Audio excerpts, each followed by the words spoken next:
Hello guys, welcome back to my channel. I am বর্ষাবাড়ি। তো আমি কিছুদিন আগে একটা পোস্ট দিয়েছিলাম, তাতে আমি তোমাদের বলেছিলাম যে জেনপাস রিলেটেড কোনো কোশ্চেন থাকলে তোমরা আমাকে করতে পারো। আর তোমরা দেখলাম অনেকেই অনেক কোশ্চেন করেছো। তো আজকে কোশ্চেনগুলোর অ্যান্সার আমি একা দেবো না, আমার সাথে রয়েছে দুজন যারা নিজেরাও জেনপাস ইউজি ক্র্যাক করে এখানে এসেছে। তো আমার সাথে সাথে এদের কি স্ট্র্যাটেজি ছিল এরাও সেটা তোমাদের সাথে শেয়ার করবে। তো আশা করি ভিডিওটা অনেকটা বেশি এফেক্টিভ হবে, তোমাদের অনেক কাজে লাগবে। So stay tune. প্রথমে ইন্ট্রোডাকশন দিয়ে দিই। এর নাম হচ্ছে স্বাগতা কুন্ডু আর এ হচ্ছে সুদেশনা সাহা। তো দুজনেই আমার ক্লাসমেট। তো let's start this video. Okay, so first question হচ্ছে তোমার কলেজের নাম কি বলো?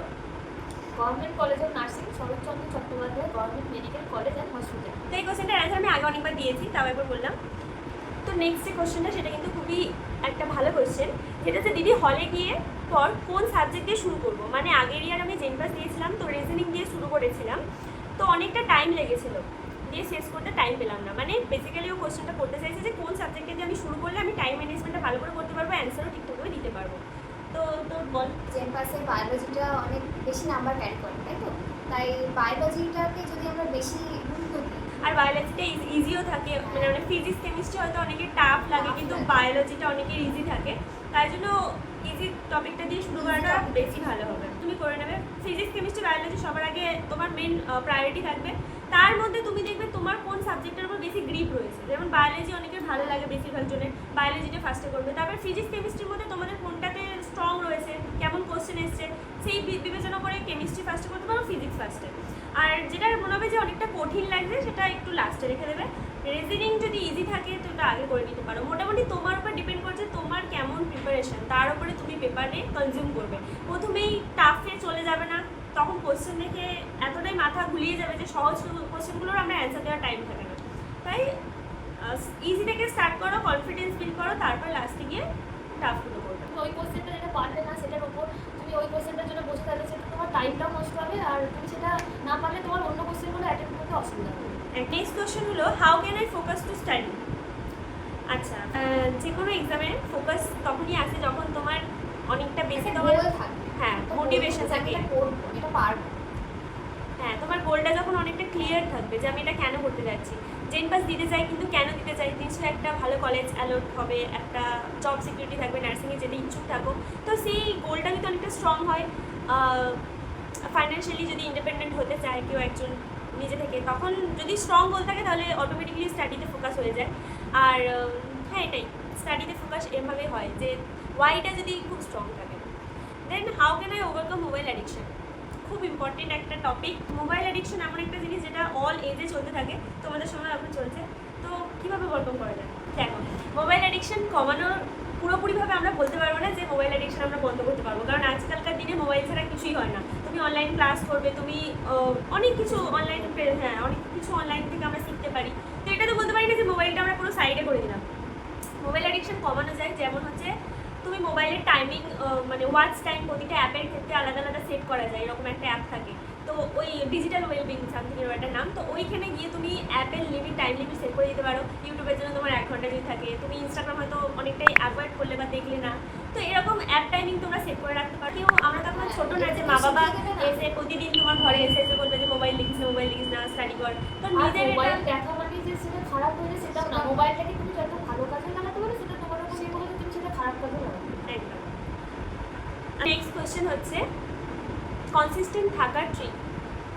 তো তোমাকে ফার্স্টে একটা গোটা দিনে একটা টাইম শিডিউল তৈরি করতে হবে যে আমি এই এত থেকে এত ঘন্টা আমি পড়বো, আর এত থেকে এত ঘন্টা আমি এই কাজগুলো করবো। মানে এমন নয় যে একটা গোটা দিনে তুমি 7 ঘন্টা পড়ে নিতে পরের দিন তুমি পড়তেই বসবে, এরকম কিন্তু করা যাবে না। একটা লিমিটেড টাইম রাখতে হবে নিজের পড়াশোনার জন্য, তারপর তো আদার্স কাজ আছে। একদম। তো কনসিস্টেন্ট থাকার এই একটা ট্রিক রয়েছে, যেটা হচ্ছে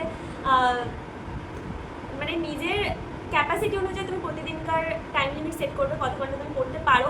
তুমি যদি 2 ঘন্টার ক্যাপাসিটি থেকে তুমি 2 ঘন্টা পড়বে, তোমার যদি 1 ঘন্টার ক্যাপাসিটি থাকে তুমি 1 ঘন্টায় পড়বে, কিন্তু ভালো করে মন দিয়ে পড়বে। এরকম না যে আমি আজকে 6 ঘন্টা 7 ঘন্টা পড়ে নিলাম, পরে 2 দিন আর পড়লামই না। তো ওইটাকে কনসিস্টেন্ট বলে না। তো 1 ঘন্টা পড়বো, কিন্তু রেগুলার পড়বো।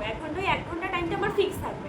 তো এরকম নিজের ক্যাপাসিটি অনুযায়ী, কারো 2 ঘন্টা ক্যাপাসিটি, কারো 3 ঘন্টা ক্যাপাসিটি। ও 3 ঘন্টা পড়ছে মানে যে আমাকেও 3 ঘন্টা পড়তে হবে তার কোনো মানে নেই। আমি 1 ঘন্টায় সেইটুকু টপিকে যতটুকু পারবো ততটুকু কভার করবো। তো এটাই হচ্ছে মেন মানে ফান্ডা কনসিস্টেন্ট থাকার। আচ্ছা ঠিক আছে, নেক্সট কোয়েশ্চেন। ডেট এগিয়ে আসা and how can we prepare in this limited time and how to crack, how to select main topics, to do smart work, etc. অনেকগুলো কোশ্চেন করেছে। প্রথমে হচ্ছে ডেট এগিয়ে আসছে আর এই সময় কম সময় আমরা কীভাবে প্রিপেয়ার হবো। তো লিমিটেড টাইম আছে, তো এখানে প্রিপেয়ার হওয়ার একটা রয়েছে, সেটা হচ্ছে যেটা আমরা মক টেস্টে যে কোশ্চেন ব্যাঙ্কগুলো পাওয়া যায়, যেমন হচ্ছে সাঁতার অ্যাপ্লিকেশন আমি আগেও বলেছিলাম, তো ওইগুলো খুব এফেক্টিভ হয়। এই যে কম টাইমে এখন শুধু প্র্যাকটিসই একটা মেন আমাদের মানে একটাই লাইন খোলা আছে যার মাধ্যমে আমরা এটাকে ট্র্যাক করতে পারি। এখন তুমি যদি বসে বসে লাইন বাই লাইন পড়তে বসো তাহলে কিন্তু অনেকটা সময় লেগে যায়, অনেকটা টাইম এনার্জি নষ্ট হয়। তো এখন কী করতে হবে, আমাকে যত বেশি তুমি পাস্ট ইয়ার সলভ করতে পারবে, যত বেশি মডেল কোশ্চেন অ্যান্সার সলভ করতে পারবে, তত তোমার এফেক্টিভ হবে। ঠিক আছে, how to select main topics. Main টপিক্সও সেম, সাঁতার অ্যাপ্লিকেশনের যে বইগুলো পাওয়া যায় তার দেখবে তুমি মডেল অনেক কোশ্চেন থাকে যেগুলো তোমার মানে এক্সাম্পল সলভ দেওয়া থাকে, আর লাস্টের দিকে থাকে পাস্ট ইয়ার কোশ্চেনগুলো, জেনপাস ইউজের ফার্স্টে নয়তো লাস্টে যে কোনো একদিকে থাকে। হ্যাঁ, মক টেস্টের কোশ্চেনগুলো এক এক দিনে এক একটা সেটের পরীক্ষা দেওয়া এবং সেটা টাইমের মধ্যে কমপ্লিট করার এবং নিজেকে ওটা ইভ্যালুয়েট করতে পারলে তুমি কতটা তোমার প্রিপেয়ার হয়েছো, পরীক্ষা কত পাচ্ছো, কত টাইমের মধ্যে শেষ করতে পারছো।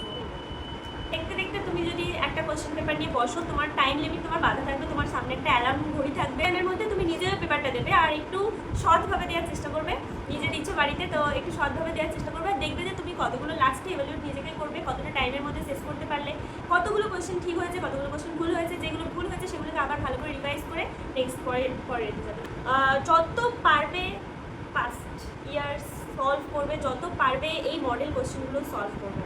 এতে কিন্তু নেগেটিভ মার্কিংও থাকে, তাই ভালো করে দেখে শুনে পড়বে।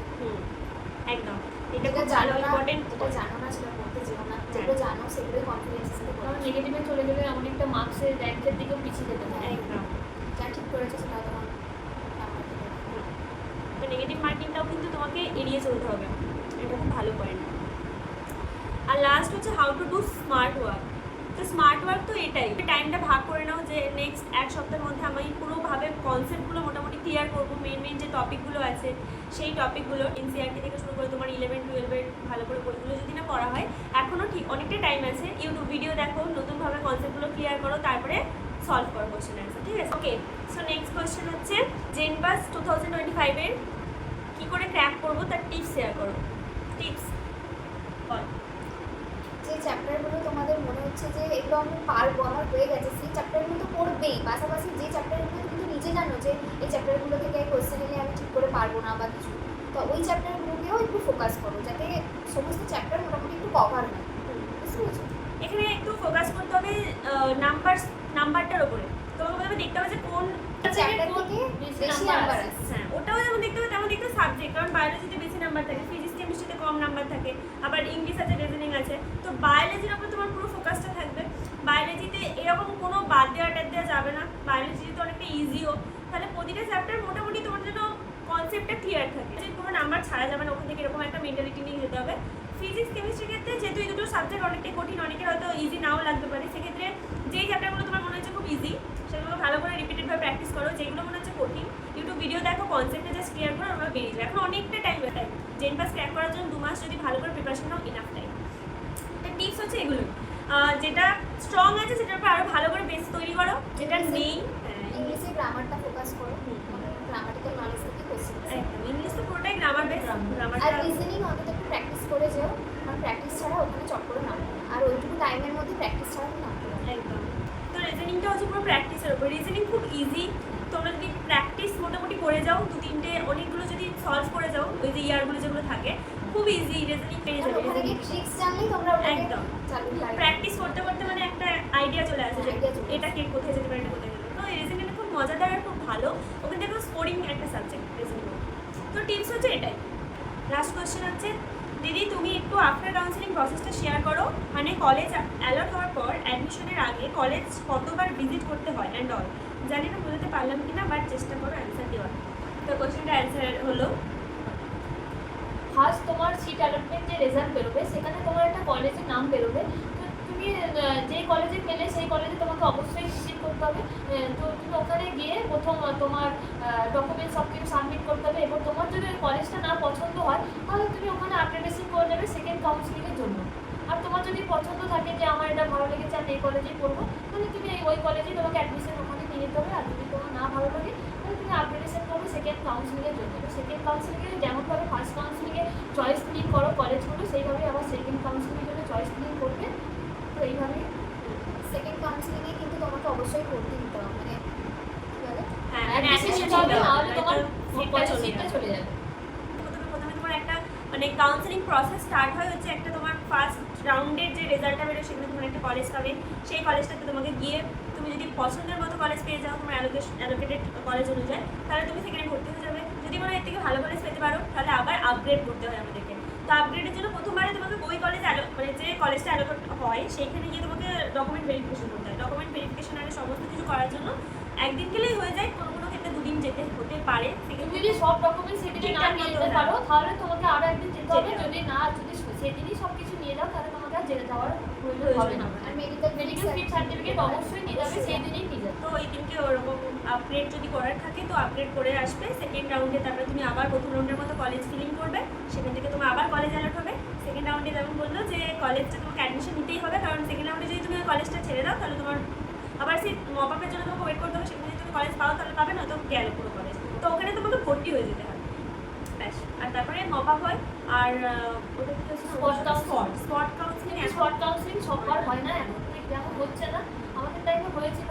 কিন্তু এখন আপাতত বন্ধ আছে, আগের বছর মনে হয়নি।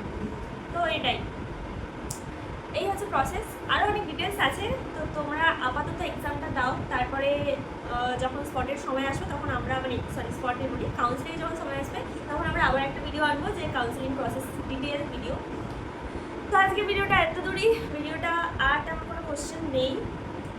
ভিডিওটা আশা করি তোমাদের ভালো লেগেছে, অনেকটা হেল্পফুল মনে হয়েছে। তো ভিডিওটা তোমাদের আশা করি সমস্ত কোশ্চেনের আমরা অ্যান্সার ঠিকঠাক মতো দিতে পেরেছি। আর যদি কোনো কিছু আরও কোশ্চেন থেকে থাকে ডাউট থাকলে অবশ্যই কমেন্টে জানিও। আর কেমন লাগলো ভিডিওটা অবশ্যই কমেন্ট বক্সে জানিও। দুজন নতুন মানুষকে নিয়ে প্রথমবার ভিডিও বানালাম, জয়েন্ট ভিডিও, আর খুব মজাও করেছি আমরা। তো ভিডিওটা আজকে এত দূরই, টাটা। সবাই ভালো করে অল দ্য বেস্ট, সবাই ভালো করে প্রিপারেশন নাও। 2 মাস কাছাকাছি টাইম এখন বাকি, অনেক সময় enough time gen pass track করার জন্য।